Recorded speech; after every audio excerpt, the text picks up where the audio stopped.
Hello everyone, my name is AP the Weird One, and welcome back to episode 18 of Full Metal Panic, title called Deep Sea Party. This episode is very much similar to the pilot episode of MASH, in which the group of gangs have a nice soiree party before a big event happens, one of a very serious medical degree. And this is of a similar motion. Now it doesn't start off this way, but eventually does lead to this.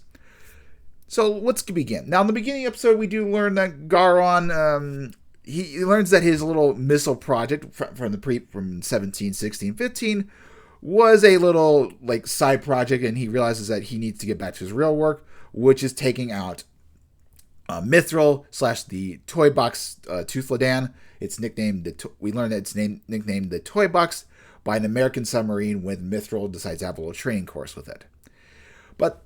So we're going to get to that, and we'll see a little bit more of Garon later. But we cut to this scene here.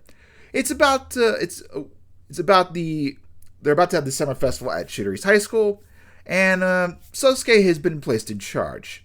He figured that because last year was a theme of peace, now is a theme of security. However, the man has gone clearly over budget, as this monstrosity is costing $10,000 in US dollars by today's currency. Possibly back at the time, it would cost about roughly $1,000, give or take. But regardless, he spent a lot of money because Chidori stated that their budget for the year was 1,500 million yen, and he spent roughly 1,471. So yeah, he went a little overdue. Now, I want to bring up this scene in particular, and starting off with, is because throughout this entire episode, we see that Chidori is probably at her most beautiful at the moment, besides the episode where she was over in the foreign island, where what would be North Korea, essentially, in the book. Yeah, we see that she's very beautiful in this episode, very nice and elegant. Like when she gets yelling at Chidori, yelling at Sosuke, Kamina's boobs are bouncing. It looks very nice in her gear. It just seemed like the animation was better for this episode, and will continue throughout. Now, she doesn't look good when she gets spray painted by some red targeting paint by the security door. But when she gets spray painted by the blue version, she looks very nice. Like the blue hue, it's something that she should don. Have a little spray paint blue hair in her, or maybe dye. It works well with her turquoise hair. Me personally. Now, of course, she is upset by these events because she wanted to spend her last week of summer, of her second, the second year of summer for a woman is very important. And she wanted to spend something doing very fun. Sosuke, of course, being a bit of a doofus, but being a man, realizes, why don't you come with me to this beautiful private island? We will, just the two of us together. She really agrees. She's very happy about it. Now, she does get upset later because turns out they're going to meet Mithril, go to a Mithril base, because Tesla has asked her to come at the request. So she's not very happy about it, though. She remains calm. She kind of wished that Sosuke had been a bit more honest at the beginning. But Sosuke being Sosuke is the man. Anyway, we do get some other nice shots from her. We get to see her try out these beautiful dress by her friend Mizuki. She gave this to her.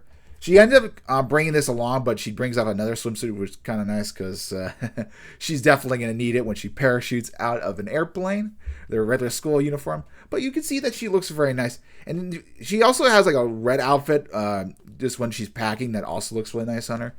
Just Chidori looks very nice overall in this episode.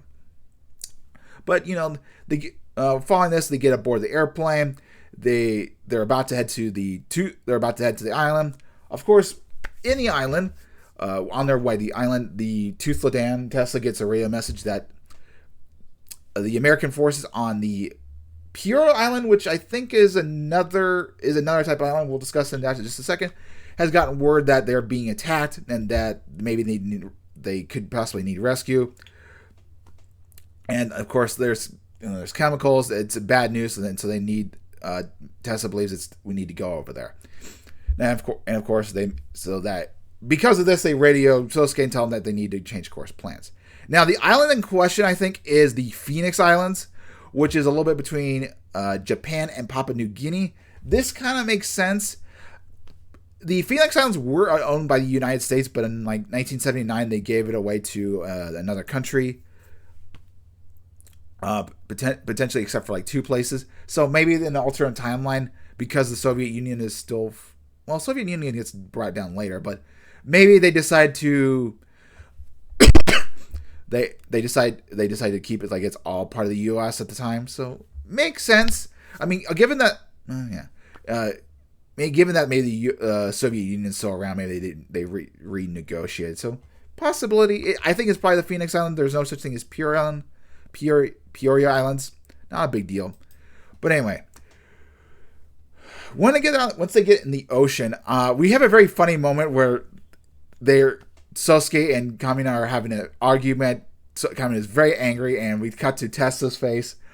I swear, I thought Tessa would just break out in laughter, but she's like, no, she's just very slightly upset. I thought she might break out in laughter because she knows the relationship between her and Sosuke. She would be like, but no, she's just very mildly upset. It's like, okay, just leave him. Nothing to worry about. Because they sound like they're panicking and struggling. Which is not the case. But following that, when they get the people, when Kamina and Sosuke get aboard the submarine, Tessa takes Kamina on board a little tour of the submarine, and they eventually get to the hangar, and they are greeted by the men. Back in Volume 2, or back when they dealt with the Behemoth situation, the men wanted to honor her bravery for out being, supporting Tessa and being super brave. And we see she's been throughout this blue dress for pretty much up to a certain point, but she looks very nice in this moment. And this is also from the opener, this scene. So seeing her in this beautiful dress and everything is just really nice. Like I said, Kamina is at her finest in this episode. Great moments overall. But with this, there you have a little bingo game, which results in Tessa giving a kiss to one of the men. There is a bit of a foreshadowing, you could say, but for what's going to happen later. But yeah, it's a fun moment. They're celebrating the birthday of the Tooth Ladan. It's 1-year anniversary. I thought it was going to be like for Chidori's, but then like, nope, it's just for the Tooth Ladan. Which is, very nice. You celebrate the submarine special moment, and have those nice R&R days. So they definitely needed that. But with that, we cut away to Pure Island, of course, with Garon and his new weapon. This is another version of the Codwile, but I believe it's known as the Venom in the light novel. When I get around to it. But we do see, I think this is another version of the Japanese forces, like the M86. I didn't see any information about it, but we'll just have to assume. It looks kind of cool. But clearly, Garon is luring them into a trap. And we'll see that in episode 28 through 24. Episode 19 is a short story. It's a canonical one. It is a skippable episode, but it is a bit of a canonical theme. It's the episode's going to basically be how Urzu 7 and I believe Urzu 8 or Urzu 6 and Urzu 7 become part of the Mithril, and they're going to be recruited by Mal. So we get to see that episode. It's a fun episode that reading it was kind of nice, and it should be a fun episode for what we're going to see, because there is going to be a little bit of fan service in the beginning. But with that, I'll see you guys next time. I'll catch you guys later for the reading of Digimon Liberator novel. Anyway, sorry this came out a little bit late. I've been really today's been a little bit under the weather today, so I thought about skipping this till Friday, but I'm like, you know what? I got the energy. Let's do this. Anyway, see you guys next time.